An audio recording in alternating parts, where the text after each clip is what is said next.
December 24, 1944. A frozen forest near Hürtgen, Germany. The snow fell in complete silence. No wind. No birds. Just white descending through skeletal trees, covering bodies that had been there since morning. Private Franz Huber crouched in his foxhole, 19 years old, watching his breath crystallize in the air before him.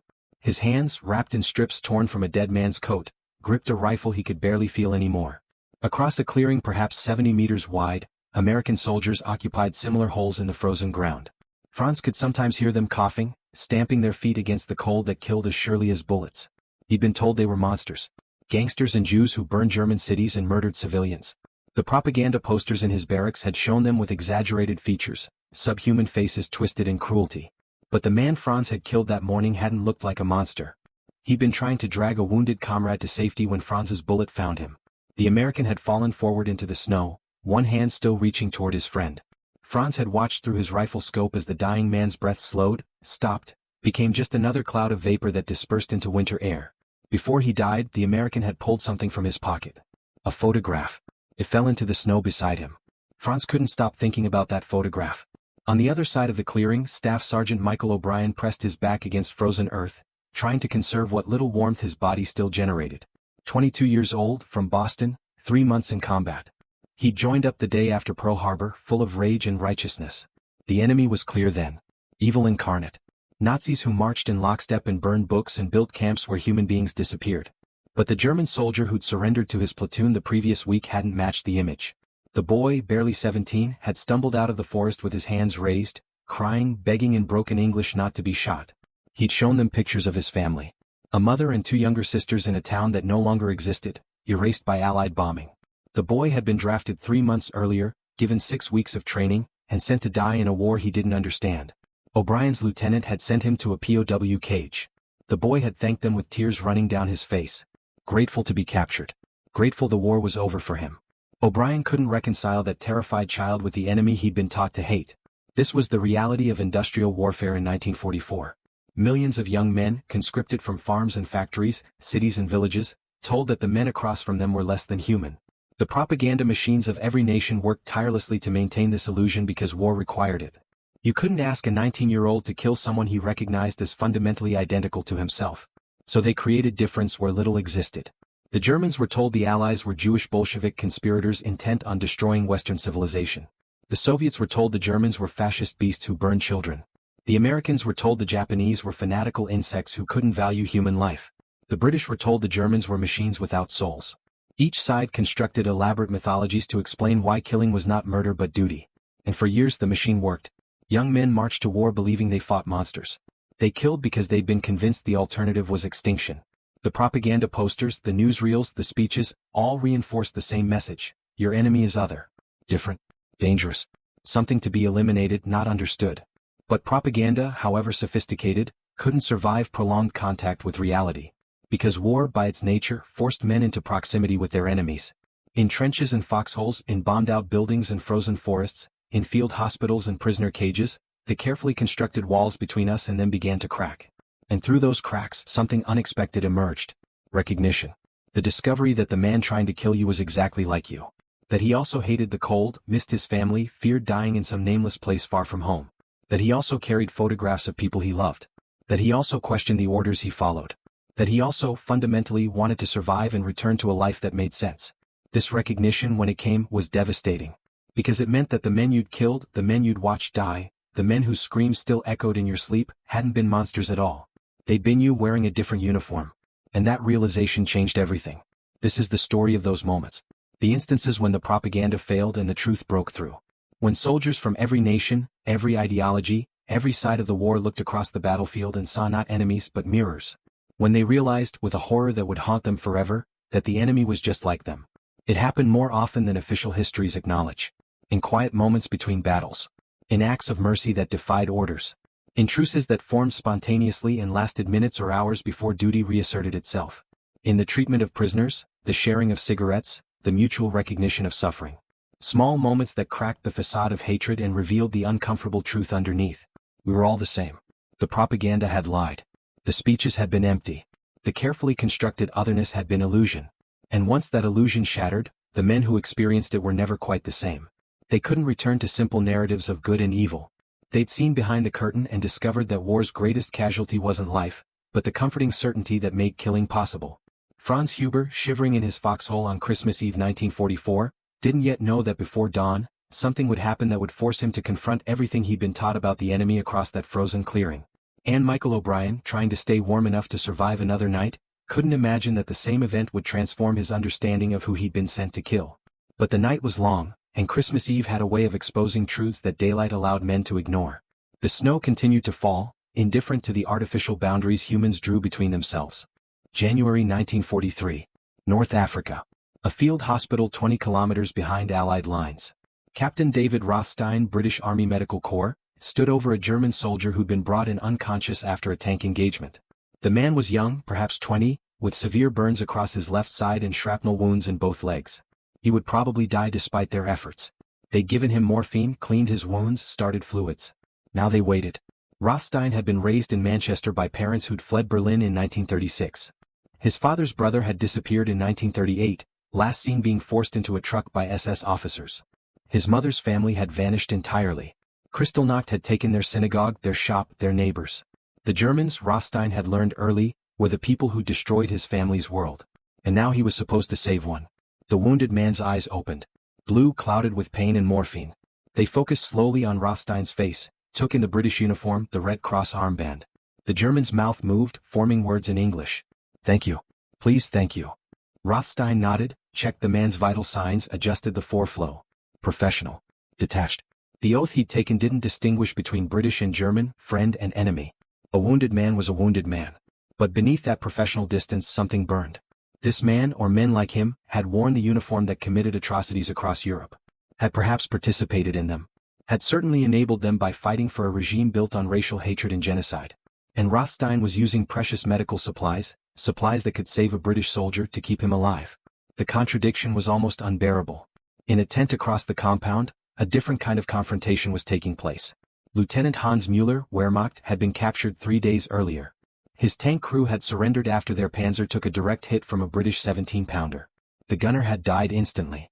The rest of them had crawled out with their hands raised, expecting to be shot. Instead, they'd been given water and cigarettes. Treated for minor wounds. Transported to this POW cage where guards spoke to them with formal courtesy and provided adequate food. It was bewildering. Mueller had been told the British were barbaric, that they executed prisoners, that surrender meant torture and death. The reality was nothing like what he'd been taught. An interrogator sat across from him now, asking routine questions. Name, rank, unit. Mueller answered honestly, too exhausted and relieved to resist. The interrogator, a middle-aged major, listened and took notes. At one point he offered Mueller a cigarette from a silver case. You speak excellent English, the major observed. I studied at Cambridge before the war, Mueller replied. 2 years literature and philosophy. The major's expression shifted slightly. Cambridge? Which college? Trinity. I was at King's. Must have overlapped. 1936 to 38. Mueller nodded. They might have passed each other on the street. Attended the same lectures. Drunk at the same pubs. And now they sat on opposite sides of a war that demanded one try to kill the other. The major closed his notebook. This is absurd, isn't it? Everything we've become. Mueller had no answer. The absurdity was too profound for words. These moments occurred daily across every theater of the war. Moments when the careful programming of hatred confronted the stubborn persistence of shared humanity. The military establishments understood the danger. Orders explicitly forbade fraternization with the enemy. Soldiers were reminded constantly that mercy was weakness, that the enemy must be othered, that any recognition of common humanity was a betrayal of the cause. But human beings, thrust into intimate proximity with suffering, struggled to maintain the required hatred. In the Pacific, American Marines captured wounded Japanese soldiers and were shocked to find photographs of wives and children in their pockets. Letters from home expressing the same hopes and fears as their own. The propaganda had taught them the Japanese were fundamentally different, incapable of normal human emotions. But the evidence, written in characters they couldn't read but whose emotional content was unmistakable, suggested otherwise. On the Eastern Front, Soviet soldiers overrunning German positions found letters from German mothers begging their sons to come home. Found diaries expressing doubt about the war, fear of the future, longing for peace. The narrative of German soldiers as willing participants in evil became harder to maintain when confronted with evidence of their ordinary humanity. In Stalingrad, during the brutal house-to-house fighting, there were documented instances of informal truces to collect wounded. Soviet and German soldiers would call out across shattered buildings, negotiate brief ceasefires, carry their dying comrades to aid stations, and then resume trying to kill each other. The human impulse to help someone suffering overwhelmed, temporarily, the imperative to destroy the enemy. Lieutenant James Walker, U.S. Army, experienced this in Italy during the winter offensive of 1944. His platoon had been pinned down by German machine gun fire for hours. A young private, barely 18, had been hit trying to reach cover. He lay in an exposed position, bleeding, calling for help that couldn't reach him. As daylight faded, Walker heard a voice from the German position, shouting in accented English, "American! We stop firing. You get your man." 5 minutes. Walker didn't trust it, assumed it was a trap. But the private was dying and the Germans held the tactical advantage anyway. He signaled acknowledgement. The firing ceased. In absolute silence, Walker and a medic ran to the wounded private, applied a tourniquet, hauled him to safety. The Germans watched but didn't shoot. When the private was safe, Walker shouted thanks. A voice responded, "Good luck, American." Then the war resumed. Walker would spend the rest of his life trying to reconcile that moment of grace with everything else he knew about the enemy. The same men who'd allowed him to save his soldier had probably participated in atrocities. Had certainly fought for a regime responsible for unspeakable evil. But they'd also, for 5 minutes, acted with honor and humanity. Which was the truth? Were they monsters who occasionally acted human? Or humans who'd been conscripted into monstrous service? Walker never found a satisfactory answer. The war didn't allow for such nuance. You needed clear enemies to function. But once you'd experienced their humanity directly, the clarity was gone forever. December 1944. A prisoner of war camp in Western Germany. Major Friedrich Bauer supervised the camp with scrupulous correctness. The Geneva Conventions governed treatment of POWs, and Bauer, a veteran of the First World War, remembered his own captivity and how decent treatment had made unbearable circumstances merely terrible. He ensured the Allied prisoners received proper rations, adequate shelter, medical care when available. His superiors questioned this. Resources were scarce. Why waste them on the enemy?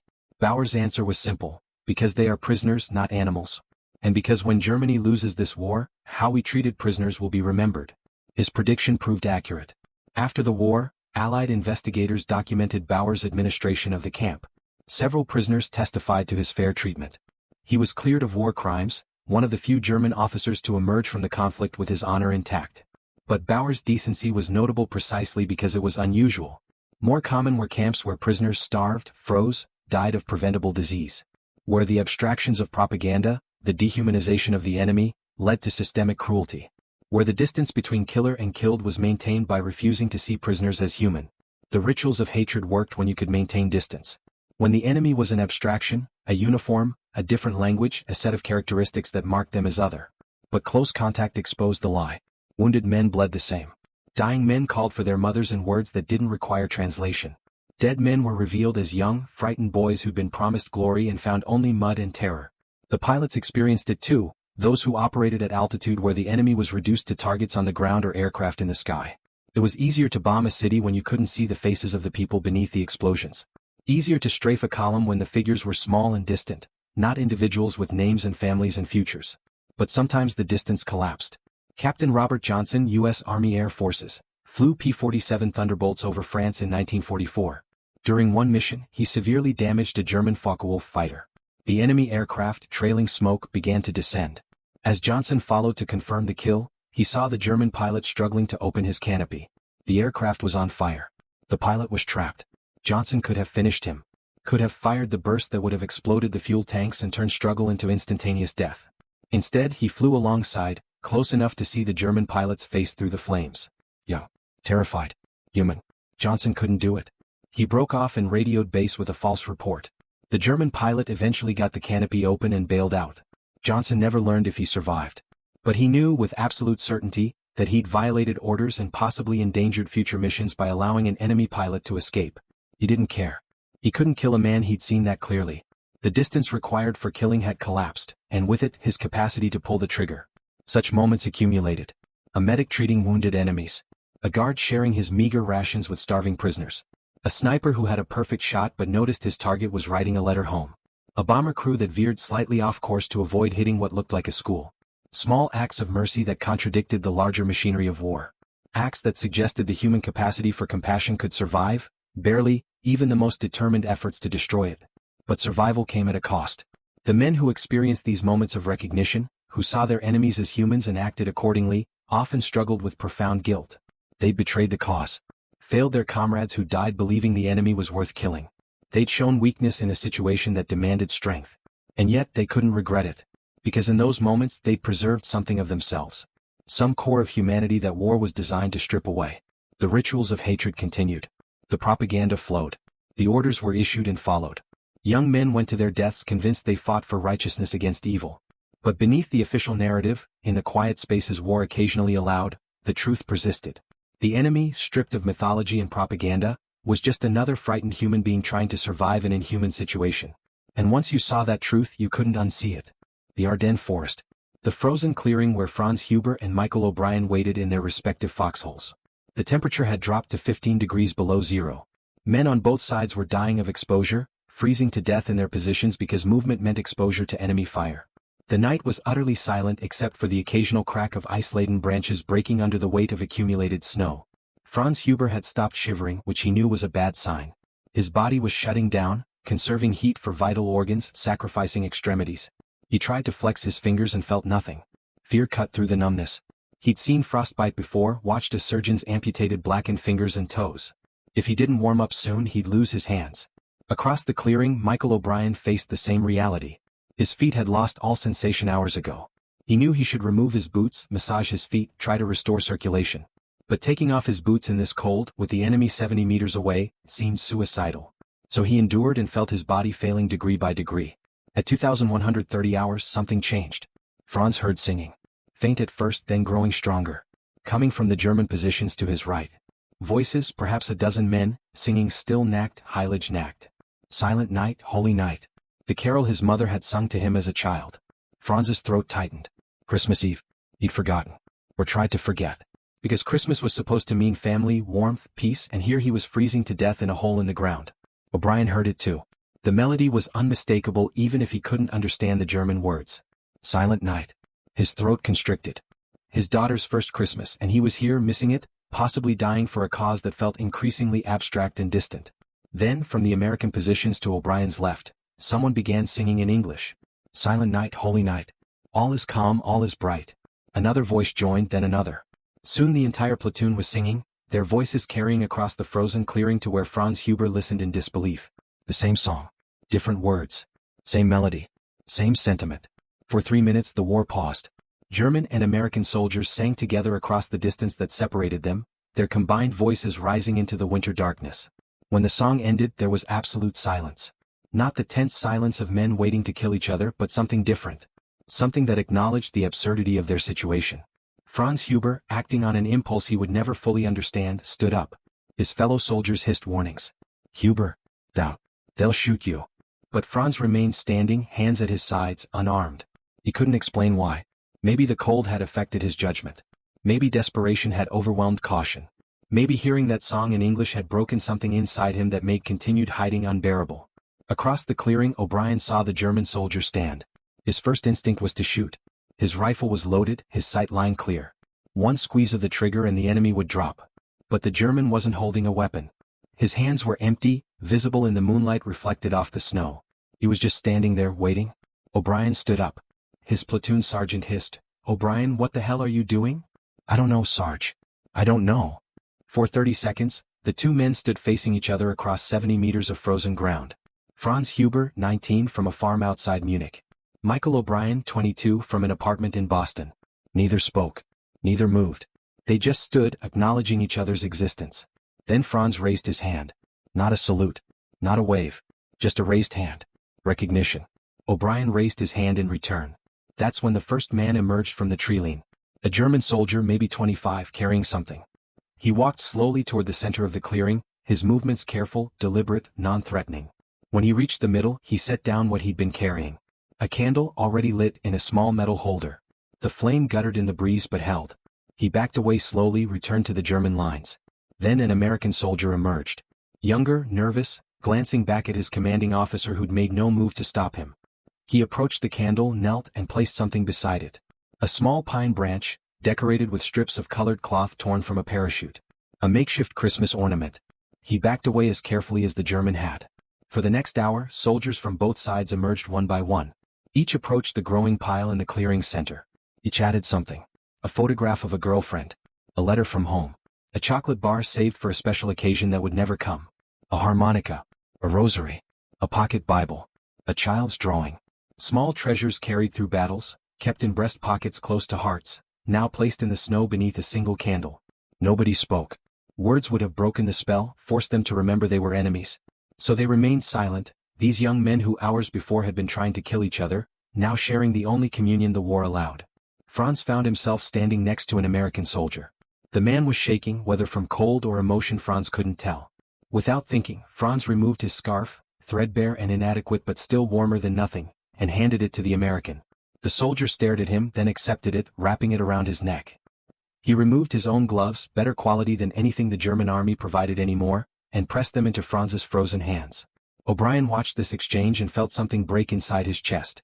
These were the monsters he'd been taught to hate? These frozen boys trying not to cry? These men sharing what little they had with enemies who an hour ago, they'd been ordered to kill? A German officer emerged from the tree-line. Older, perhaps 35, wearing the insignia of a captain. He walked to the center, stood beside the candle and removed a folded paper from his pocket. He began to read in German, his voice carrying in the still air. Franz recognized it. Luther's translation of Luke 2. The Nativity story. The angel appearing to shepherds, announcing peace on earth, goodwill toward men.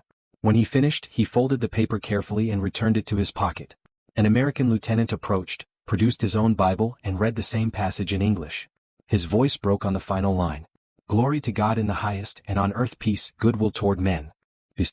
The word hung in the air like the candle's smoke. Peace on earth. The bitter irony of it, spoken by men standing in the middle of the most destructive war in human history. 72 men stood in that clearing on Christmas Eve 1944. 38 German, 34 American. They stood together for 2 hours, sharing silence and recognition. Some wept. Some prayed. Some just stood, grateful for the temporary reprieve from killing. At midnight, as if by unspoken agreement, they began to return to their positions. Each man retrieved what he'd contributed to the pile at the clearing's center. The candle, burned down to a stub, was left standing in the snow. The last men to leave were Franz Huber and Michael O'Brien. They stood facing each other, close enough now to see details. The exhaustion in each other's eyes. The dirt and frost in their beards. The weight of experience that aged men decades and months. Franz spoke first. Frohe Weihnachten. Merry Christmas. O'Brien nodded. Merry Christmas. They returned to their foxholes. At 0600 hours the war resumed. Artillery began again. Machine guns chattered. Men who'd stood together 6 hours earlier were again trying to kill each other. Orders didn't change because of momentary sentiment. Generals didn't declare truces because frontline soldiers sang carols. The machinery of war was too vast, too committed, to be derailed by individual humanity. But something had changed nonetheless. Franz Huber, when ordered to advance across that clearing 2 days later, aimed high. He fired, he followed orders, but his bullets went into trees above American heads. He couldn't, after Christmas Eve, aim to kill men he'd stood beside. Several others in his unit did the same. Their sergeant noticed but said nothing because he'd been there too and understood. Michael O'Brien, when a young German soldier stumbled into American lines 3 days later, wounded and disoriented, didn't shoot him. He helped him to the aid station, personally ensured he received treatment. His captain demanded an explanation. O'Brien had none that would make sense to someone who hadn't been in that clearing. So he said simply, "He was unarmed, sir." Wounded. It seemed wrong. The captain let it go. These small defections accumulated. Across the European theater, in quiet moments between battles, similar scenes played out. Not publicized, not officially sanctioned, sometimes actively suppressed by commanders who understood that excessive humanization of the enemy made efficient warfare impossible. But they happened nonetheless, these moments when the carefully constructed hatred failed and simple human decency emerged. The Christmas truce of 1914 had been more famous, more widespread, more romanticized in subsequent histories. But the smaller, less publicized moments of recognition in World War II were, in their way, more remarkable. Because by 1944 both sides knew better. They'd seen the camps, the atrocities, the industrial scale of killing. They had better reasons to hate than the soldiers of 1914 had possessed. The stakes were higher, the propaganda more sophisticated, the imperatives to maintain otherness more urgent. And yet, Christmas Eve 1944, 72 men in a frozen forest chose, for 2 hours, to see each other as human. The candle burned down to nothing. The decorations were retrieved. The war continued. But the memory remained, sharp and clear and impossible to reconcile with official narratives about the enemy's inherent evil. Years later, survivors would gather. German and American veterans, gray-haired and slow-moving, meeting at reunions organized by historical societies. They would shake hands, embrace, share photographs and memories. They would tell their grandchildren about the night they stood in a clearing and realized the enemy was just like them. And they would weep for what that recognition cost them. For the years spent trying to reconcile that moment of grace with the horrors that preceded and followed it. For the friends who died never knowing that the enemy they fought against was fundamentally identical to themselves. The candle in the clearing was just a small light in a vast darkness. But for those 72 men, it illuminated a truth that propaganda couldn't extinguish and orders couldn't override. We were all the same. And war, which required us to forget that truth, became unbearable the moment we remembered it. February 1945. A destroyed village somewhere in eastern Germany. Sergeant Anton Weiss sat on the steps of what had been a church. The building was gutted, its roof collapsed, its walls pocked by artillery. Around him, the remnants of his Wehrmacht unit prepared to retreat again. They'd been retreating for months now, since the Soviets had broken through in January. Each day they moved west, abandoning territory, destroying bridges, leaving devastation. Weiss had stopped caring about victory months ago. Now he just wanted to survive. He was 26 but felt 50. 3 years of combat had erased the young man who'd believed in the Reich's promises. That man was dead, killed by what Weiss had witnessed, what he'd been ordered to do, what he'd done anyway because refusing meant execution. He'd discovered what he was capable of when given orders and weapons. The knowledge haunted him. An old woman emerged from a cellar across the street. German, civilian, maybe 70 years old. She carried a bucket, heading toward a well that still functioned. Weiss watched her labor toward water she'd boil and use sparingly because there was no knowing when the Soviets would arrive and what they would do when they did. She saw Weiss watching. She didn't flinch, didn't hurry, didn't show fear. Just looked at him with eyes that had seen too much. Then she spoke, her voice clear despite her age. "You're still young enough to survive what comes next." "I'm not. When the Russians arrive I'll be here. And I'll remember that you came through this village and took our food, killed our animals, drafted our sons, and then left us to face the consequences of your war." Weiss had no answer. She was right. They were retreating, abandoning the civilians they'd claimed to protect. Leaving them to Soviet revenge for German atrocities in Russia. The old woman would probably be dead within a week. And men like Weiss, who'd worn the uniform and followed the orders, would survive to build new lives while their victims remained buried in unmarked graves. The injustice of it was staggering. Lieutenant David Klein, U.S. Army, stood in the ruins of a concentration camp 300 kilometers to the west. His unit had liberated it 2 days earlier. He still couldn't process what he'd seen. The bodies stacked like cordwood. The ovens. The survivors, skeletal and hollow-eyed, who shuffled more than walked. The paperwork documenting the systematic murder of human beings with industrial efficiency. Klein was Jewish. His grandparents had emigrated from Poland in 1910. He'd grown up hearing stories about the old country, about cousins and aunts and uncles still living in small villages. He now understood that most of them were dead. Murdered in places like this by men who wore the same uniform as the enemy he'd been fighting. The recognition he'd felt before, the moments where he'd seen German soldiers as human, now felt like betrayal. How could he have seen them as anything but monsters when they'd enabled this? When they'd fought for a regime that built factories of death? When their obedience, their willingness to follow orders, had made possible the methodical extermination of millions? Klein had treated wounded German prisoners with professional detachment. He'd accepted surrenders. He'd even once shared a cigarette with a captured officer who'd studied medicine at the same university Klein's father had attended. They discussed professors they'd both known, papers they'd both read. Now Klein felt sick remembering it. That officer had fought for this. Had worn the uniform of a nation that built camps where children were murdered. The shared humanity Klein had recognized in him now seemed irrelevant compared to the magnitude of complicity. But even as he felt this, Klein recognized the trap.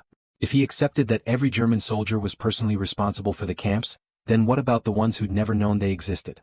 What about the conscripts who'd been drafted at 17 and sent to die in Russia before they understood what their nation had become? What about the officers who'd been horrified by the SS but powerless to stop them? What about the men who'd deserted, who'd helped prisoners escape, who'd committed small acts of sabotage at risk to their own lives? The simplicity of absolute condemnation was appealing. But reality resisted simplification. Klein had seen too much evidence of individual variation, of Germans who'd acted with honor within a dishonorable system, to accept blanket guilt. But he'd also seen too much evidence of mass complicity, of people who'd known or suspected but did nothing, to excuse anyone completely. The moral arithmetic was impossible. There was no equation that balanced the recognition of shared humanity against the reality of industrial genocide. No way to hold both truths simultaneously without something breaking. Lieutenant Yuki Tanaka faced a similar impossibility in the Pacific. Japanese-American, born in California, he'd volunteered for the 442nd Regimental Combat Team to prove his loyalty to a nation that had imprisoned his family in an internment camp. He'd fought in Italy, earned a Bronze Star, watched friends die proving they were Americans despite their Japanese faces. Now he was in the Pacific, part of the occupation force in Japan after the surrender. He walked through Hiroshima in September 1945 and saw devastation that exceeded anything he'd witnessed in Europe. The city was gone. Just foundations and twisted metal and shadows burned into walls where people had stood when the flash came. He listened to survivors describe the moment. The light, the heat, the wind. Children burning. Mothers searching for their children in the ruins. Hospitals overwhelmed by injuries doctors had never seen before. Radiation sickness with no name yet, no treatment, just slow death. Tanaka had believed in the war's necessity. Had believed Japan's militarism required defeat, that surrender would save lives in the long run. But standing in Hiroshima, surrounded by evidence that a single bomb had killed more people than his entire division had seen die in 2 years of combat, he questioned everything. Were these civilians less human than American civilians? Less deserving of life because their government had attacked Pearl Harbor?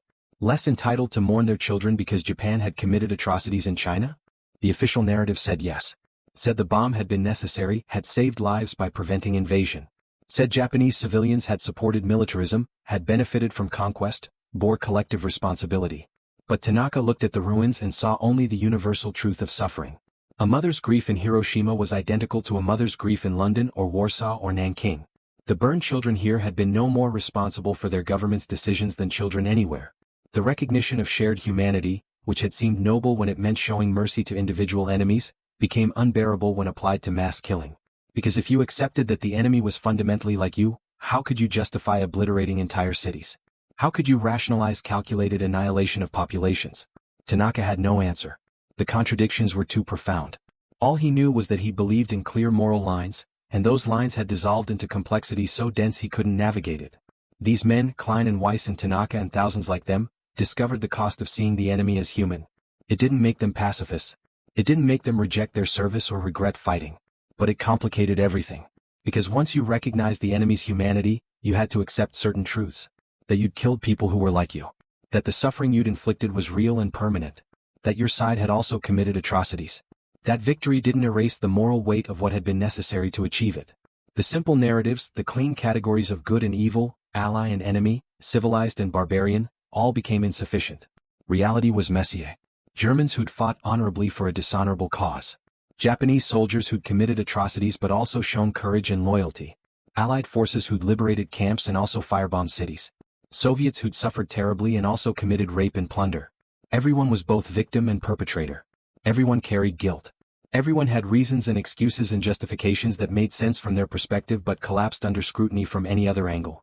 The recognition of shared humanity didn't resolve these contradictions. It amplified them.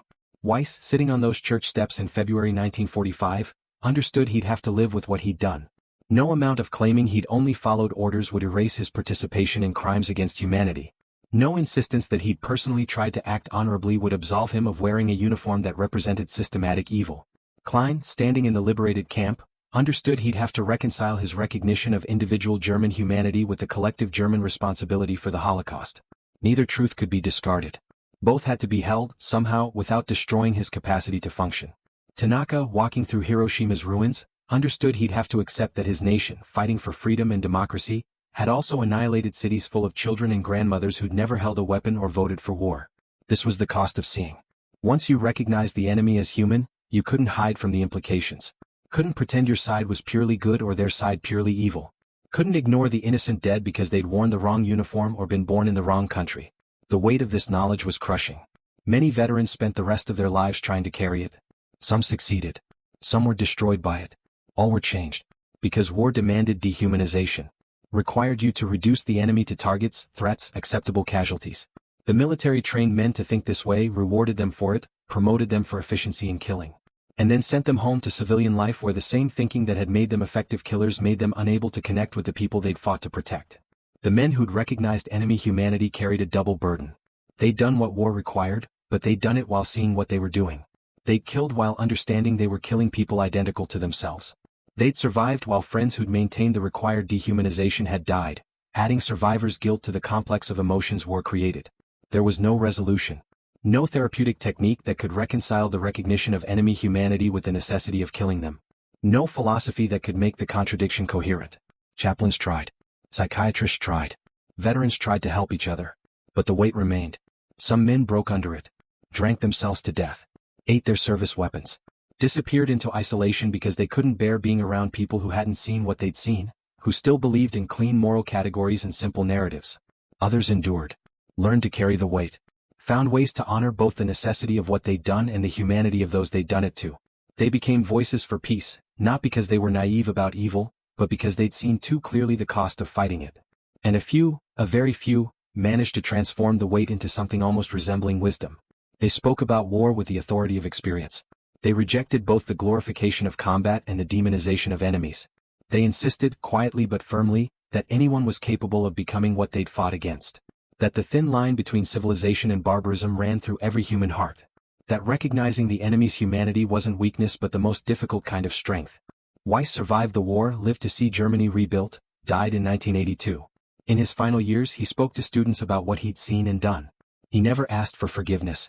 He just insisted that future generations understand how ordinary men, given orders and ideology and circumstances, could commit extraordinary evil. Klein returned to America, became a physician, spent 40 years treating patients regardless of their background. He never spoke publicly about the camps. But his children remember him waking from nightmares, remember the sadness that never quite left his eyes, remember his absolute insistence that prejudice and hatred must be confronted wherever they emerged. Tanaka lived until 1998. He never visited Hiroshima again. But he corresponded with survivors, contributed to peace organizations, spoke at schools about the complexity of loyalty and the cost of war. He refused to simplify his experience, refused to pretend the bomb had been purely necessary or purely evil. He just insisted that anyone who'd seen what he'd seen would understand that war's truths were too terrible for simple categories. The cost of seeing was permanent. But it was also, perhaps, necessary.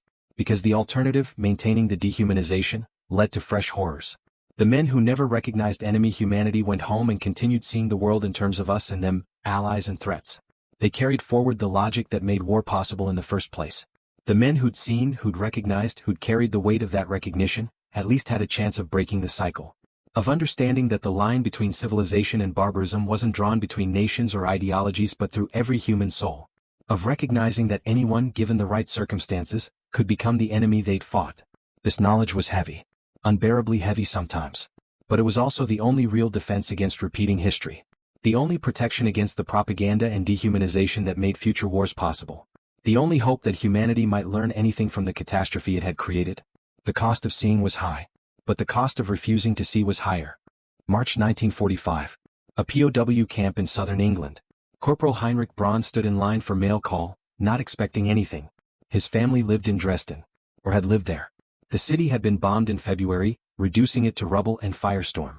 He had no way of knowing if his mother, his sisters, his grandmother had survived. Letters from Germany had stopped reaching the camp weeks ago. When the British sergeant called his name, Braun stepped forward in surprise. The letter was postmarked from Germany, dated early February. Before the bombing. His mother's handwriting. He took it to his bunk, hands shaking, and opened it carefully. Inside was the usual news. His youngest sister had married a local boy before he was drafted. His grandmother's health was declining. His mother's job at the bakery was steady despite the shortages. Normal life, detailed and careful script, rendered heartbreaking by what had happened since she'd written it. But at the bottom, added in darker ink, was a postscript. I know you will wonder if we survived. We did. We were in the cellar when the bombs fell. The house is gone but we are alive. I tell you this so you will not grieve for the dead but will instead remember that we are waiting for you to come home. Braun read the postscript 6 times. She'd known about the bombing. She'd known he would receive this letter after hearing about Dresden's destruction. She'd added those lines so he wouldn't spend weeks or months in agonized uncertainty. A small mercy. Probably the last letter he would receive until the war ended. But it was enough. His family lived. He could endure the rest of his captivity knowing they were waiting. Across the camp, in the guards' quarters, Private James Harrison sat writing his weekly letter home. His wife was pregnant with their second child, due in April. He'd been married 3 years, spent 2 of them overseas. His daughter, almost 2 now, wouldn't remember him when he returned. She called his photograph, Daddy, but had no concept that the photograph was a person who would eventually come home. Harrison wrote about the mundane details of camp life. The weather, the food, the books he was reading. He didn't write about the prisoners, though they occupied most of his thoughts. Didn't write about Heinrich Braun, who taught him some basic German in exchange for extra cigarettes. Didn't write about how the prisoners sang in the evenings, familiar melodies with unfamiliar words that spoke to homesickness and longing in any language. Didn't write about how he'd started seeing them as men rather than enemies. How that made everything harder. The letters soldiers wrote and received during the war occupied a strange space. They connected men to the lives they'd left behind, to families and futures that existed outside the war's immediate reality. They provided purpose beyond survival, a reason to continue beyond duty. But they also highlighted the gap between combat and civilian life, between what soldiers experienced and what they could share. Most letters were censored, officially reviewed to prevent strategic information from reaching the enemy. But the real censorship was self-imposed. Soldiers censored what they wrote because they understood their families couldn't comprehend what they'd seen. Because describing reality would only cause suffering without providing understanding. Because the truth would make them seem alien to the people they'd fought to protect. So they wrote about weather and food and missing home. They wrote about small victories and funny incidents. They preserved the illusion that war was comprehensible, that the men fighting it remained unchanged, that normalcy would resume when the conflict ended. The letters they received maintained similar fictions. Wives wrote about children's progress, household repairs, neighborhood gossip. Parents wrote about local news, successful crops, weddings and births. Everyone collaborated in maintaining the pretense that civilian life continued unchanged, waiting for soldiers to return and resume their places. But some letters broke through the pretense. Lieutenant Thomas Parker, U.S. Army, received a letter from his father in March 1945. His father was a pastor, a pacifist who'd opposed the war but supported his son's decision to serve. The letter began normally, then shifted. "Tom, I know you can't tell me what you've seen or done. I know the censors read these letters and you wouldn't share certain things even if they didn't.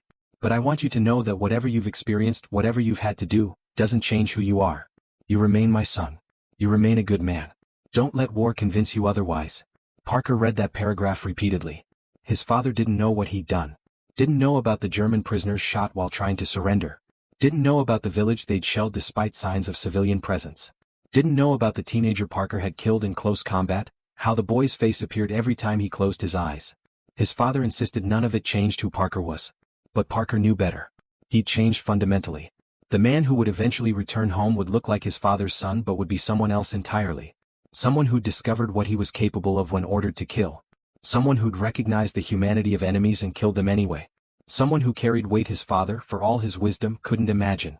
Parker never responded to that letter. How could he? Anything he wrote would either be a lie or would destroy his father's ability to function. So he let the silence stand and hoped his father would understand. Private Helmut Fischer, Wehrmacht, received a different kind of letter. His younger brother, conscripted at 16, had died in the defense of Berlin. The letter was from his mother, written in a hand that shook so badly the words were barely legible. "They tell me he died a hero defending the fatherland.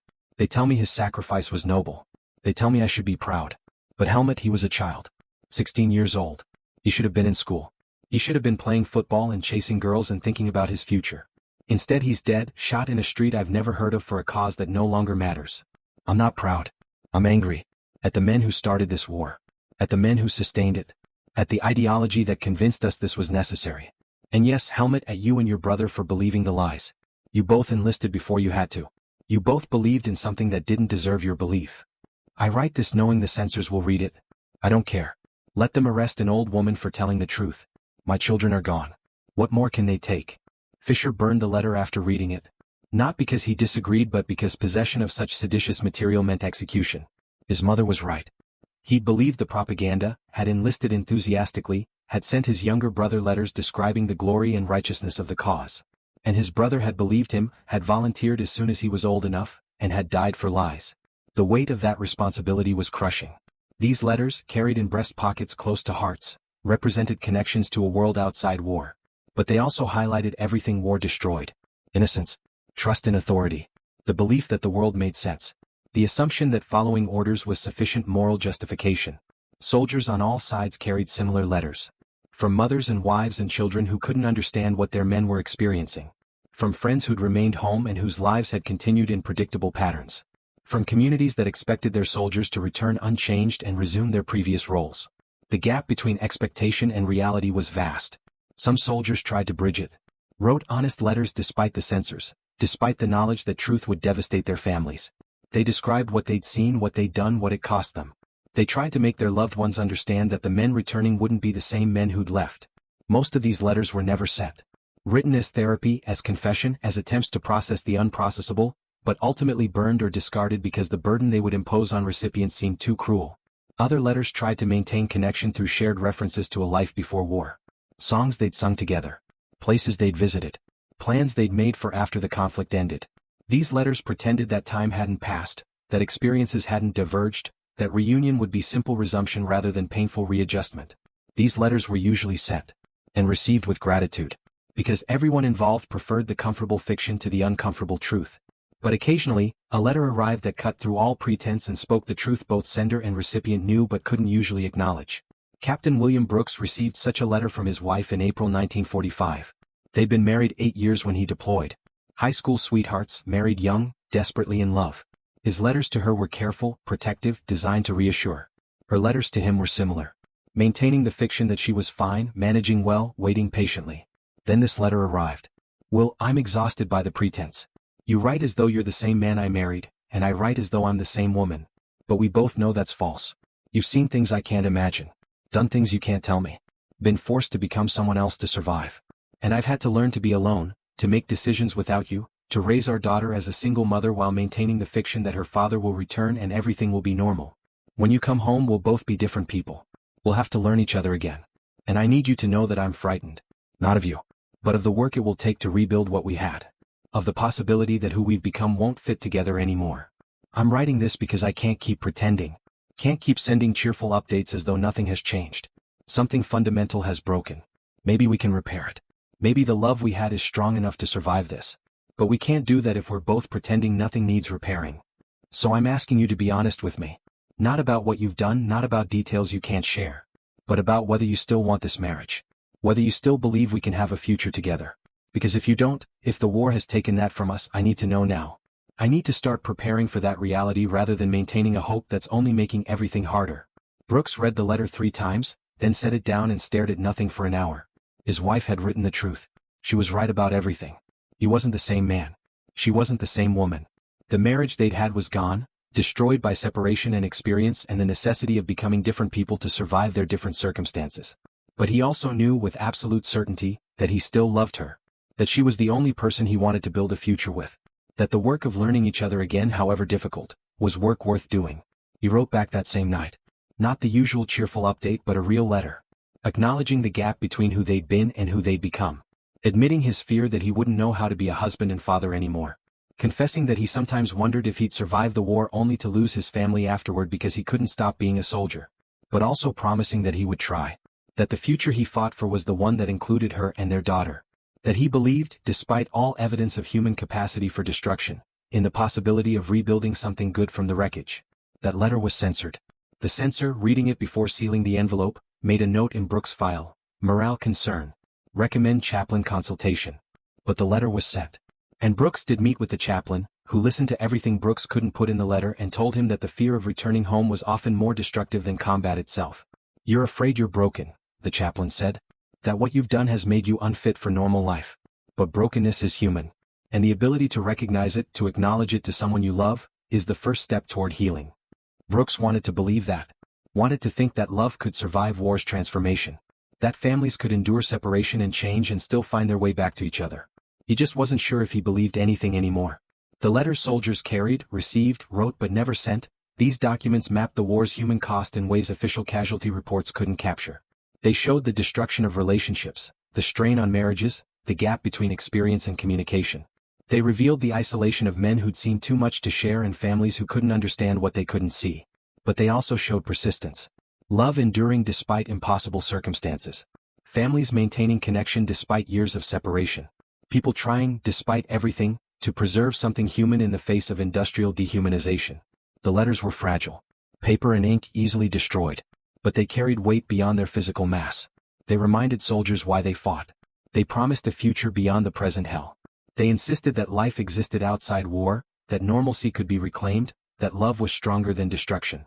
Sometimes for some soldiers these promises proved true. They returned home. They rebuilt their lives.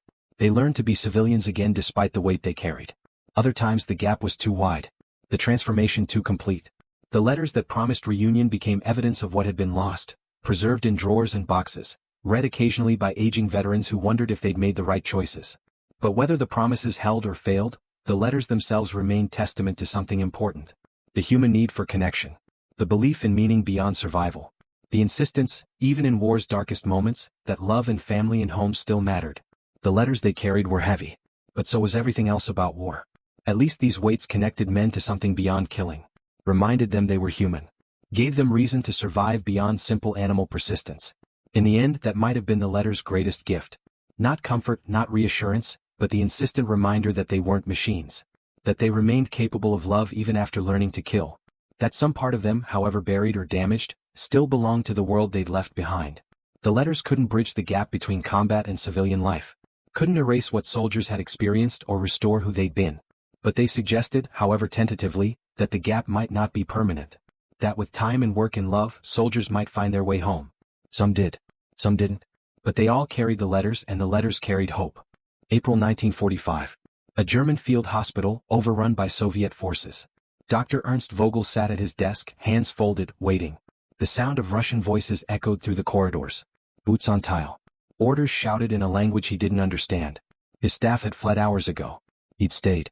Someone needed to remain with the wounded, and at 63 he was too old to run. The door opened. 3 Soviet soldiers entered, rifles raised. Behind them, an officer. Young, maybe 25, wearing a captain's insignia. He surveyed the room, the medical equipment, the charts on the wall, then looked at Vogel. "You are the doctor?" Vogel stood. "I am." "You have wounded here?" 23 German soldiers. 7 require immediate surgery or they'll die. The others are stable but need ongoing care. The officer walked to the window, looked out at the devastated town. When he turned back, his face was hard. "My men found a village 5 kilometers from here. The SS executed everyone. Old people, children. Burned the buildings. We found bodies in the church." Vogel said nothing. What could he say? That he'd known nothing of it? That he was just a doctor trying to save lives? The officer didn't care about his excuses. "Give me a reason," the officer said, "why I shouldn't shoot you and every wounded German here. Give me one reason why you deserve to live when those villagers are dead." Vogel met his eyes. "I cannot. If you decide to shoot us, I understand. But the wounded men in these beds are not responsible for what the SS did. Most of them are conscripts who were simply unlucky enough to survive the battles that brought them here." The officer's jaw tightened. The SS wore German uniforms. Spoke German. Served Germany. You all served the same cause. No. We wore the same uniform. But we did not all choose the same cause. I became a doctor to save lives. I've saved Soviet prisoners. I've saved French civilians. I've saved anyone who came through those doors, regardless of what uniform they wore. I don't ask you to forgive me for being German. I ask you to recognize that not everyone who wore this uniform deserves to die for the crimes of those who wore it worst." The officer was silent for a long moment.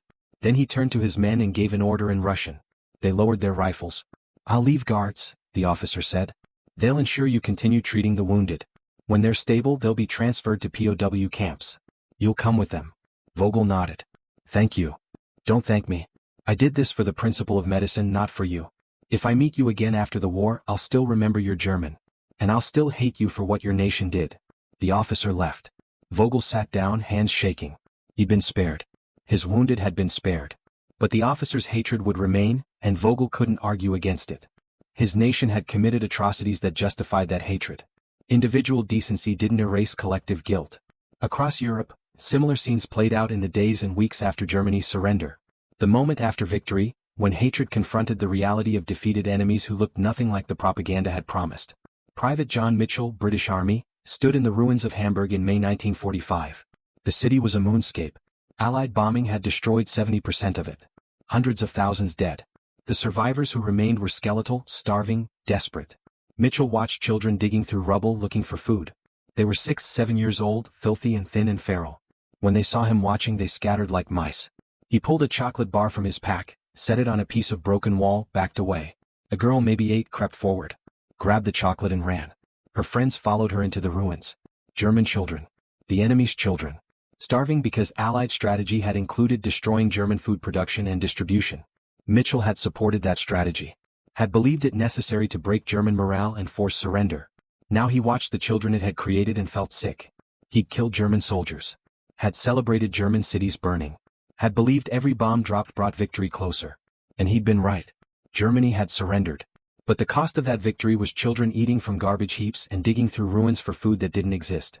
The recognition of enemy humanity, which had seemed manageable when dealing with individual soldiers, became overwhelming when confronted with civilian suffering on this scale.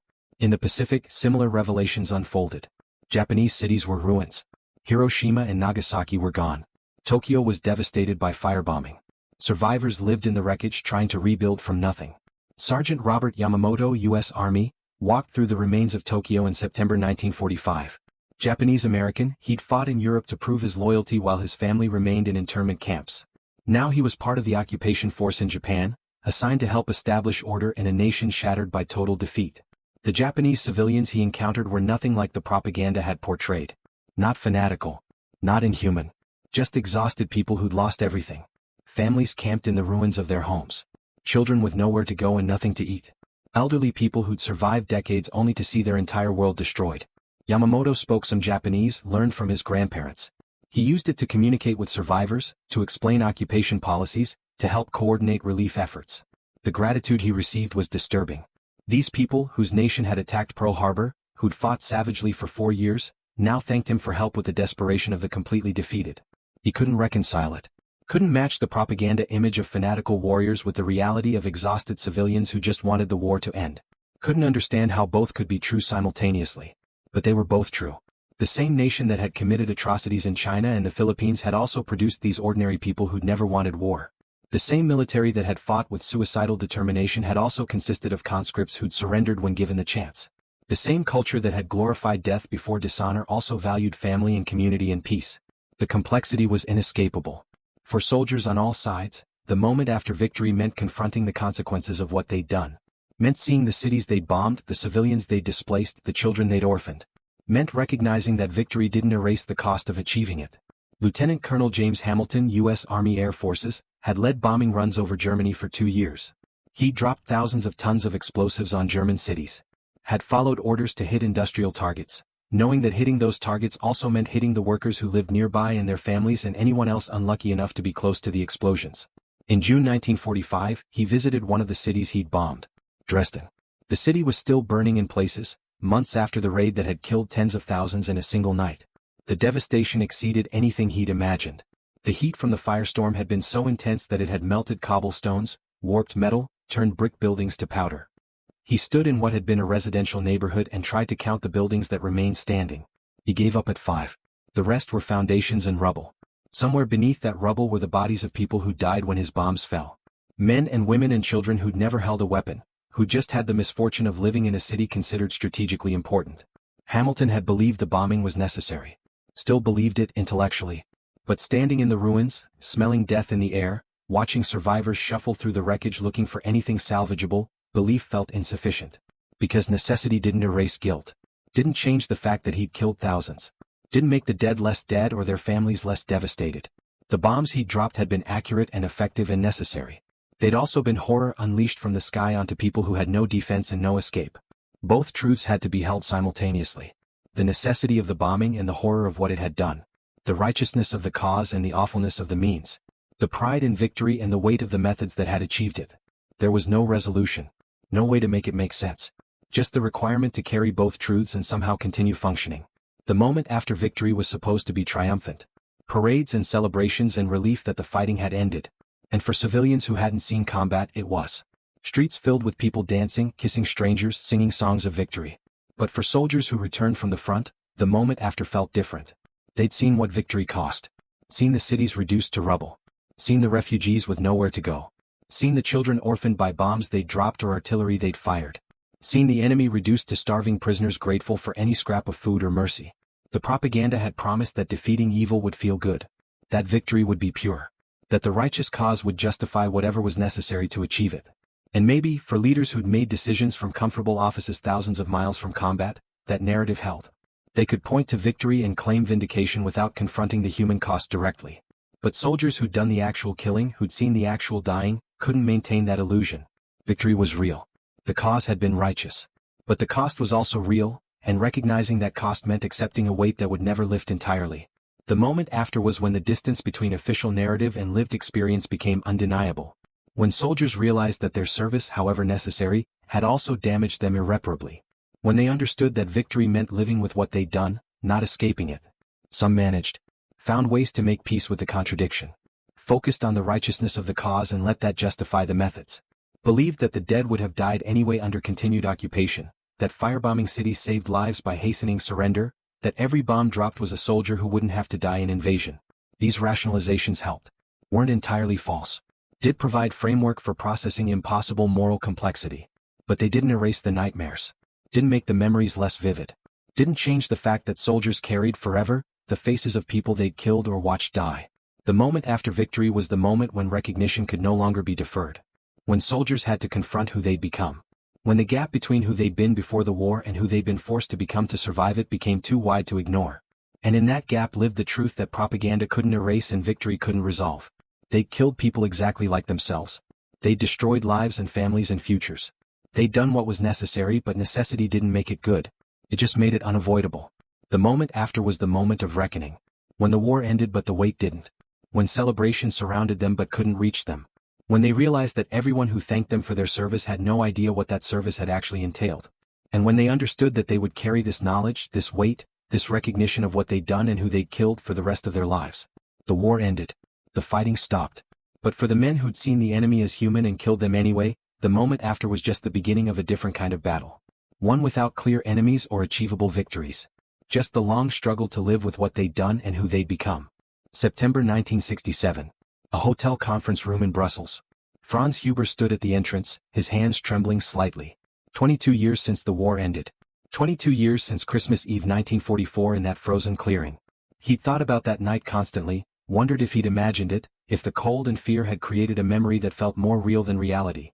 But the letter that had brought him here suggested otherwise. A veterans organization had tracked down some of the men who'd been there. American and German. They were organizing a reunion. Voluntary attendance. No pressure. Just an opportunity if anyone wanted it to meet again. Huber almost didn't come. His wife had encouraged him, said it might help with the nightmares that still woke him decades after the war ended. His son had been curious about the father's war experience, the parts of it his father never discussed. So Huber had bought a train ticket to Brussels and stood now at the threshold of a room containing men he tried to kill and who tried to kill him. He walked in. 15 men were already there. Some in their 40s, some older. Some thin, some heavy. Some with full heads of hair, others balding. They wore ordinary civilian clothes, suits and ties, looking like businessmen or teachers or shopkeepers. Which is what they were now. But they'd all been soldiers once. An American approached him. Tall, gray hair, kind eyes. Franz Huber?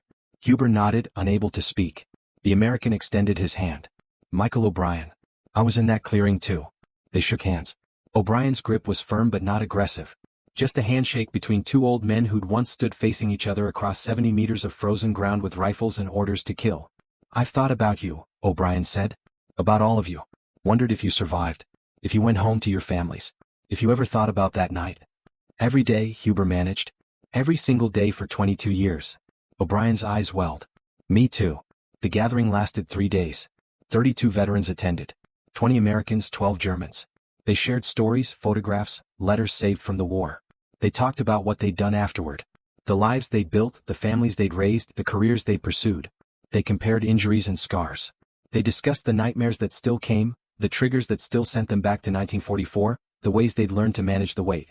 And they tried to make sense of what they'd experienced. On the second day, a German veteran named Werner Schmidt stood to speak. He'd been an officer, had led men in combat from 1940 to 1945. Had been captured in the final days and spent 3 years in a Soviet POW camp before returning to a Germany divided and destroyed. I want to apologize, Schmidt said, his voice steady but strained. For what my nation did. For the camps, for the atrocities, for the invasion of peaceful countries. I wore the uniform. I followed orders. I enabled evil by my participation even if I didn't personally commit the worst crimes. And I need you to know that I've spent every day since trying to understand how I let myself become part of it. The room was silent. An American veteran, Robert Klein, the same Klein who'd liberated concentration camps, stood next. Werner, I need you to know that I've struggled with hatred for Germans for 22 years. That I've carried anger I couldn't resolve because I'd seen what your nation built. But I've also carried another memory. Of a German officer who surrendered to us and wept when we gave him water. Who showed me pictures of his family and asked if we would kill him. Who thanked us when we didn't. I couldn't reconcile that man's humanity with the campsite scene. Couldn't understand how both could be true. And I've realized that I can't resolve it. That I have to hold both truths. That you, and men like you, both enabled horror and were also just men who wanted to survive. That condemning all of you is as false as excusing any of you. Schmidt nodded, tears running down his face. Thank you. I don't deserve absolution. But thank you for trying to see me as human. I see you as human, Klein said. I just also can't forget what humanity is capable of when given the wrong circumstances. These exchanges continued. Germans apologizing. Americans trying to accept apologies without forgetting what had made them necessary. Everyone struggling with the impossibility of reconciliation that was complete or forgiveness that was unqualified. Because these reunions, occurring across Europe and America in the decades after the war, weren't about erasure. Weren't about pretending the war hadn't happened or that the causes hadn't mattered or that the dead could be forgotten. They were about recognition. About acknowledging that enemies had been human. That soldiers on all sides had suffered. That the simple categories of good and evil couldn't contain the complexity of what millions of individuals had experienced. July 1975. A park in Virginia. James Walker, the American officer who'd received the German ceasefire to rescue his wounded private, met with the German machine gunner who'd ordered it. They'd corresponded for years after a veterans magazine had connected them. Now finally they met in person. The German, Hans Kruger, had brought his grandson. Walker had brought his daughter. They sat on park benches while their grandchildren played and they talked about the war. "I think about that day constantly," Kruger said. "About your private bleeding in that field. About how I could have killed all of you but didn't. About why I made that choice." "Why did you?" Walker asked. Kruger was quiet for a long moment. "Because I saw him dying and I remembered my brother, who died the same way in a field in Russia, calling for help that never came. And I thought about how someone could have saved him if they'd been willing to stop fighting for 5 minutes. So I stopped. For your private. For my brother. For the idea that maybe, just for a moment, we could remember we were all human." Walker's throat tightened. "You saved his life. He came home, got married, had children. He died last year, peacefully in bed, surrounded by family. Because of you." Kruger wept. "I'm glad. I'm so glad. Because most of the time I think about the men I killed. About the lives I ended. And I can't find meaning in any of it except that one moment where I chose differently." These reunions were heavy. Emotional. Often difficult. But they served a purpose that nothing else could. They allowed veterans to acknowledge the humanity they'd recognized during the war. To honor it. To admit that the propaganda had lied and the enemy had been just like them and the recognition of that truth had cost them something they'd carried ever since. The reunions didn't provide resolution. Didn't erase the nightmares or make the dead less dead or change what had happened. But they offered something almost as valuable: witness. Other people who'd experienced the same impossible contradiction. Who'd killed while recognizing the humanity of those they killed. Who'd survived while friends died. Who'd returned home to a world that didn't understand what they'd experienced and couldn't help them process it. In those reunion rooms, veterans found people who understood without explanation. Who carried the same weight. Who didn't need to be told how it felt to recognize enemy humanity because they'd felt it too. November 1984. Tokyo. A different kind of reunion. Robert Yamamoto, the Japanese-American veteran who'd served in the occupation forces, sat across from a Japanese veteran who'd fought in the Pacific. They were both in their 60s now, gray and slow, carrying the accumulated weight of 40 years since the war ended. The Japanese veteran Hiroshi Tanaka had been at Okinawa. Had fought in the caves, had watched his unit reduced from 100 men to 5, had eventually surrendered when unconscious from wounds and starvation. American soldiers had saved his life, treated his wounds, given him food and water. He'd expected to be executed. Instead, he'd been sent to a POW camp where he'd recovered and eventually been repatriated. "I hated Americans," Tanaka said. "4 years after the war, I hated you for what you'd done to my country. For the bombs, for the occupation, for defeating us. But I also remembered the soldier who saved my life. Who carried me to the aid station even though I was the enemy.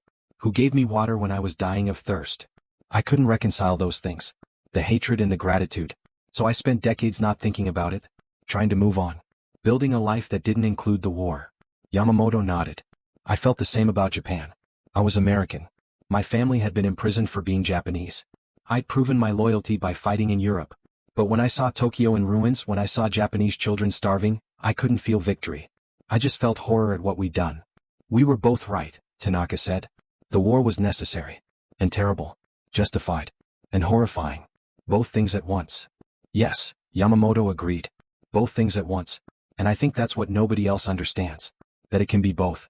That we can acknowledge the righteousness of the cause and the awfulness of the methods. That we can honor the service and mourn the cost." They sat in silence, two old men who'd been on opposite sides of a war that had killed millions, finding in each other the understanding that their own countrymen couldn't provide. These reunions multiplied over the decades. Germans and Russians. Japanese and Americans. British and Germans. Italians and Americans. Veterans from every side of the war, meeting in hotel conference rooms and parks and private homes, trying to make sense of what they'd experienced. Some reunions were joyful. Old enemies becoming friends, discovering shared interests, maintaining correspondence for years. Some reunions were painful. Apologies offered and refused, wounds too deep for reconciliation, anger that wouldn't dissipate even after decades. But all of them served the same purpose. They allowed veterans to acknowledge the truth that official histories often obscured, that the enemy had been human, that soldiers on all sides had suffered similarly, that the causes might have been different but the experience of being a frightened young man trying to survive an incomprehensible horror was universal. The greatest gift these reunions offered was permission. Permission to admit that recognizing enemy humanity hadn't been weakness. Permission to acknowledge that the simple narratives of good and evil had been insufficient. Permission to carry complexity without shame. Because shame had haunted many veterans. Shame that they'd felt sympathy for enemies. Shame that they'd shown mercy when orders demanded ruthlessness. Shame that they'd recognized humanity in people they were supposed to hate. The reunions allowed them to discover they weren't alone in that shame. That thousands of others had felt the same thing. That the recognition of enemy humanity was perhaps the most human response possible to the dehumanizing machinery of war. Franz Huber and Michael O'Brien remained in contact until O'Brien's death in 1998. They visited each other's homes, met each other's families, attended each other's children's weddings. They became, improbably, friends. Not despite the war but because of it. Because they'd shared an experience so profound and terrible that only someone who'd been there could understand. And when O'Brien died, Huber spoke at his funeral. Spoke about the night they'd stood facing each other across a frozen clearing. Spoke about how that moment had changed him. Spoke about how O'Brien's friendship had helped him carry the weight of what he'd done during the war. Michael and I should have been enemies, Huber said.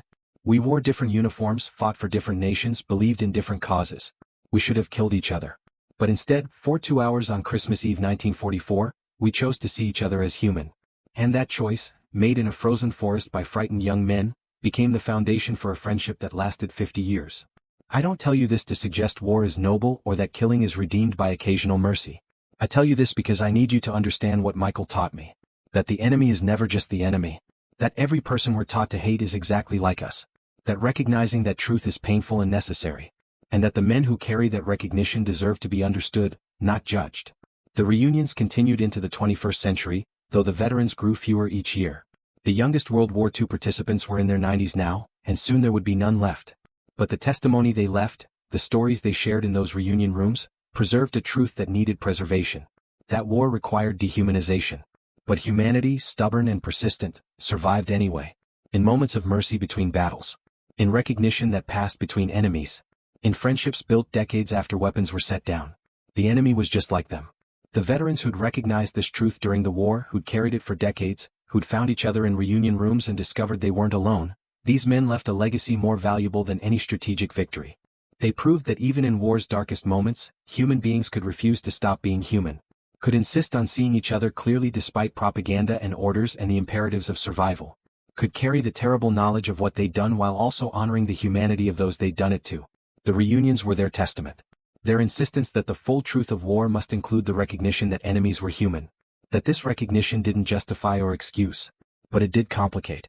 And complexity, however uncomfortable, was closer to truth than the simple narratives both sides preferred. The old men who gathered in those reunion rooms knew something the rest of the world didn't. They'd seen behind the propaganda. They discovered that the line between good and evil ran through every human heart, not between nations or ideologies. They'd learned that anyone, given the right circumstances, could become what they'd fought against. And they decided, despite everything, that this knowledge was worth sharing, worth preserving, worth passing to future generations who might, if they understood clearly enough, avoid repeating the same catastrophic mistakes. The reunions were acts of courage. Of veterans choosing to be honest about their experience even when honesty complicated heroic narratives. Of enemies choosing to see each other clearly even when clarity required acknowledging shared guilt. And they were, perhaps, the truest monuments to the men who died. Not statues or memorials that glorified sacrifice, but honest acknowledgement of what war had cost. Of what soldiers had been forced to become. Of what humanity looked like when tested by impossible circumstances. The enemy was just like them. And the veterans who reunited knew it, carried it, honored it, despite how much that truth hurt. A quiet moment. No specific date. No particular location. An old man sits on his porch, watching evening settle over his neighborhood. Children play in yards. Couples walk dogs. Life proceeds in its ordinary patterns, oblivious to history, unaware of what the old man carries. His name doesn't matter. He could be Franz Huber or Michael O'Brien or any of 10 million men who fought in World War II and survived to build lives in the peace their service helped create. What matters is what he knows. What he remembers. What he carries. He remembers the propaganda. The certain knowledge that the enemy was evil, inhuman, deserving of extinction. The clarity of purpose that made killing not murder but duty. The righteous anger that sustained him through cold and fear and watching friends die. He remembers when that certainty began to crack. The first moment of recognition. The enemy soldier who looked too young to be a soldier. Who called for his mother when dying. Who carried photographs of a family identical to his own. Who surrendered with tears and gratitude when offered mercy instead of bullets. He remembers resisting that recognition. Because accepting enemy humanity meant accepting that he'd killed people exactly like himself.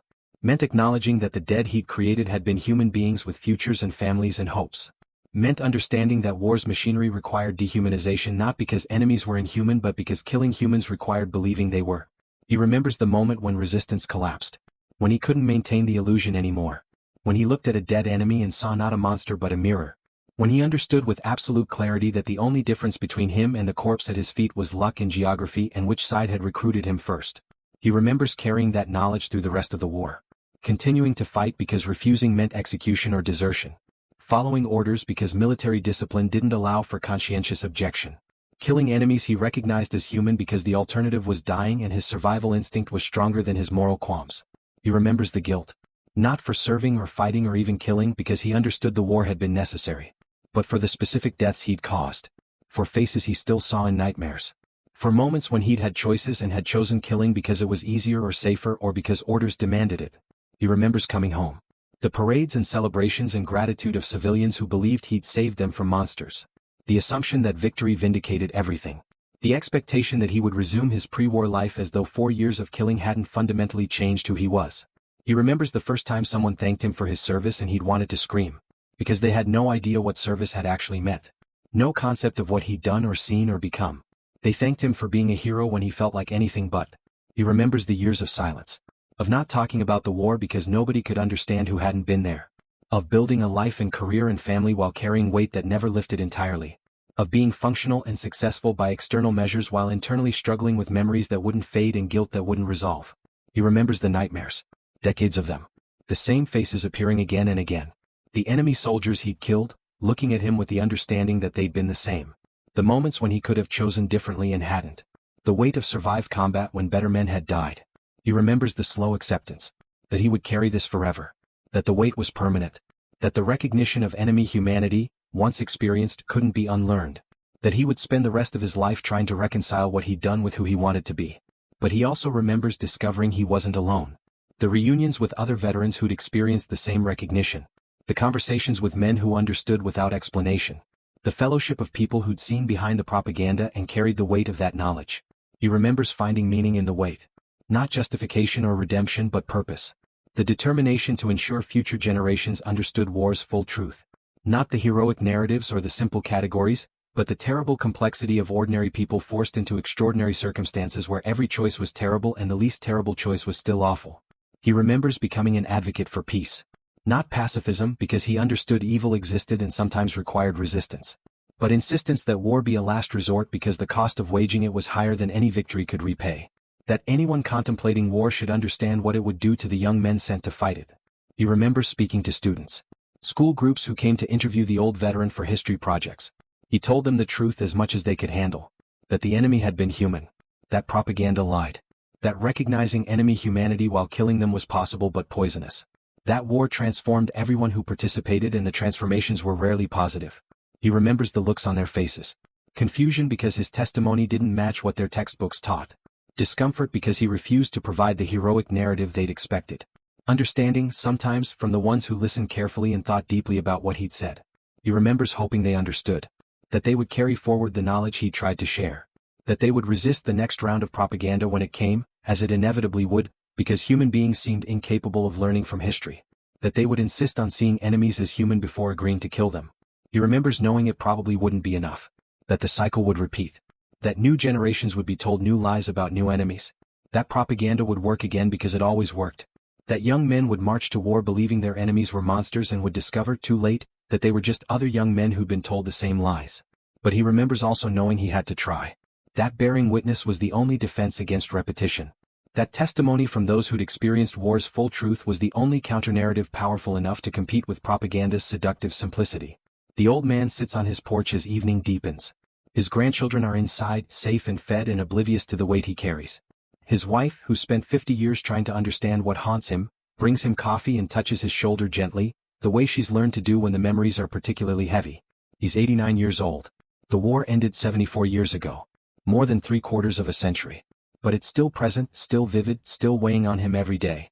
This is the final truth that propaganda never mentions. That war doesn't end when the fighting stops. That it continues in the hearts and minds of everyone who participated. That the recognition of enemy humanity, once experienced, is a permanent burden that shapes the rest of a soldier's life. The old man knows he's near the end. His health is failing, his contemporaries mostly dead. Soon there will be no living witnesses to World War II.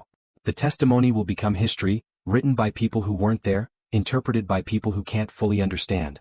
But before that happens, he's determined to speak clearly, to insist that the full truth be preserved, to ensure that future generations know that the enemy was human, that soldiers who recognized this truth carried it forever. That war's cost included not just the dead but the permanently damaged souls of the survivors. He's tired. So tired. But he continues speaking, writing, testifying. Because silence would be betrayal. Betrayal of the dead who deserve to be remembered as human. Betrayal of the veterans who'd shared his experience. Betrayal of future generations who deserve to know war's full truth before being asked to repeat it. The weight they carried home was heavier than any physical burden. Heavier than ammunition or equipment or packs. It was the weight of recognition. Of having seen clearly what propaganda tried to obscure. Of understanding that enemies were human and having killed them anyway. Some men were crushed by it. Some endured. A few transformed it into something resembling wisdom. But all of them carried it. Every veteran who'd recognized enemy humanity and survived. They carried it through decades of civilian life. Through careers and marriages and raising children. Through celebrations and ordinary moments and quiet evenings on porches. They carried it knowing that nobody who hadn't been there could fully understand. That the people who thanked them for their service had no concept of what service had actually cost. That gratitude, however sincere, couldn't lift the weight. They carried it because they had no choice. Because once you'd seen the enemy as human, you couldn't unsee it. Because memory didn't fade even when you desperately wanted it to. Because the faces of the dead remained vivid even as the faces of the living became harder to recall. They carried it hoping it meant something. That the recognition hadn't been in vain. That bearing witness might prevent future repetitions. That truth, however terrible, was better than comfortable lies. And they carried it knowing that soon they would set it down. That death would come as it came for everyone, and finally release them from the burden they'd carried for so long. But until that moment arrived, they would continue carrying it. Continue bearing witness. Continue insisting that the full truth be preserved, however uncomfortable that truth might be. The enemy was just like them. This knowledge had cost them everything. But it had also, perhaps, been the most important truth they'd learned. And they would carry it faithfully until they couldn't carry anything anymore. The old man on the porch watches the evening deepen into night. His coffee has grown cold. His wife has gone inside. The children have been called home. The street is quiet now, peaceful, ordinary. He remembers when nothing was ordinary. When every moment was survival. When the world was divided into us and them and the boundary between them was absolute. Until it wasn't. Until he'd looked into an enemy's eyes and seen himself looking back. Until he'd understood that the line between good and evil didn't run between nations or armies or ideologies but through every human heart. That knowledge had changed him. Had changed everyone who'd experienced it. Had made them carriers of a truth that the world preferred to ignore but desperately needed to understand. The old man stands slowly, joints aching, body failing. He'll go inside soon. Eat dinner with his wife. Watch television. Go to bed. Tomorrow he'll wake and do it all again. Ordinary life, proceeding in its ordinary patterns. But underneath the ordinary life, in the depths of his mind and heart, the weight remains. The faces. The memories. The knowledge that can't be unlearned. The enemy was just like them. And that recognition, more than any medal or commendation or grateful nation could provide, was both his burden and his legacy. He carries it still. Until the end. Because it's too important to set down. Because the next generation needs to know. Because the truth, however heavy, is all that stands between memory and repetition. And because the men who died, on all sides in all uniforms, deserve to be remembered not as monsters or heroes but as human beings who've been caught in circumstances they didn't create and couldn't escape. The old man goes inside. The weight goes with him. As it always has. As it always will. Until the very end.